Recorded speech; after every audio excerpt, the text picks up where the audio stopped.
بقول لك في واحد محظوظ وفي واحد مش محظوظ. انا بقول لك لا، في واحد جاهز للحظ. عشان كده شركة ميركون نازلة بمنتج عقاري ليس له بديل في الساحل الشمالي.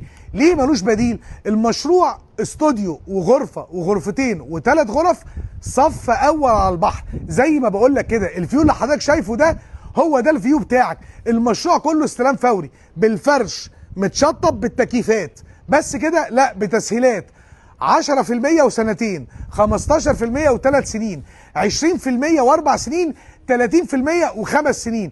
النهارده مشروع دايز لشركه ميركون بيتقارن بالتوب 5 في الساحل الشمالي، وده راجع ليه؟ لان منتج ليس له بديل.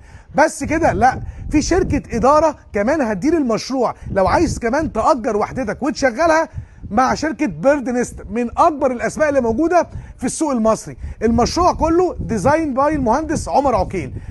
لو عايز فرصه دلوقتي تلحقها، هتعمل اي ايز 100,000 جنيه وتستنى الفرصه اللي هي مش هتتكرر تاني. عشان كده مفيش حاجه اسمها حد محظوظ، في حد جاهز للحظ. اخر حاجه هقولها لك، استنى دايز.